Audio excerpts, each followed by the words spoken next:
عمرك قابلت شخص أول ما يدخل مكان فجأة تحس إن المكان كله بقى ليه؟ صوته عالي، ضحكته باينة، بيحب يلفت الانتباه.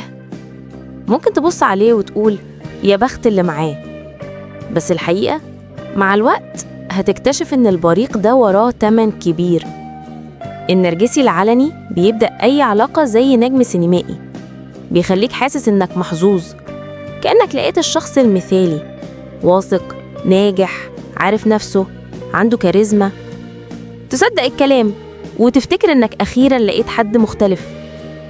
بس شوية شوية الصورة بتتغير، هتلاقيه بيحب يحكي عن إنجازاته طول الوقت، يعدد مميزاته، يحسسك إنه الأفضل في كل حاجة. ولو جيت تحكي أنت عن نفسك هتلاقيه يا إما قطعك يا إما قلب الحوار عشان يرجع الأضواء عليه. مثال بسيط، في الشغل تلاقيه قاعد في اجتماع يقاطع كل اللي بيتكلموا وينسب لنفسه نجاح مشروع كامل، ولو المدير مدح شخص غيره وشه يتغير في ثانية ويبدأ يقلل أو يهاجم اللي قدامه. الهدف واحد، هو لازم يفضل رقم واحد مهما حصل. وفي العلاقات العاطفية الصورة أوضح. في البداية بيعاملك كأنك أهم شخص في العالم، هدايا، اهتمام، كلمات حلوة طول الوقت، تفتكر إنك فعلا مميز عنده. بس مع الوقت تكتشف إن كل اللي بيعمله كان عشان يخلي صورته أكبر قدامك.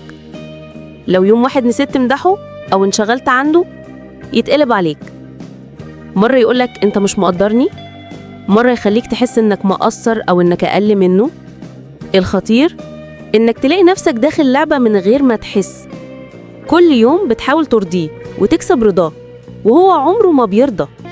كل ما تمدحه يطلب أكتر، وكل ما تعطي ياخد أكتر، وفي الآخر تلاقي نفسك منهك، طاقتك خلصت وثقتك بنفسك بتتآكل. النرجسي العلني بيبان قوي والساحر، بس جواها شاشة كبيرة هو مش قادر يواجهها، عشان كده محتاج طول الوقت إثبات إنه الأفضل. وللأسف الإثبات ده بيجي على حسابك.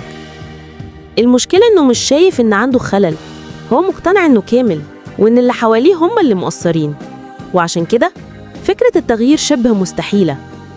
لو قابلت النوع ده خليك فاكر إنك مش محتاج تخسر نفسك عشان تفضل في لعبته، لأنك مهما عملت هو مش هيكتفي. وده مجرد نوع واحد من النرجسيين، ولسه في أنواع تانية هتصدمك أكتر. تابعوا سلسلة بروفة الحياة عشان تعرفوا إزاي تحموا نفسكم قبل ما تتكسروا.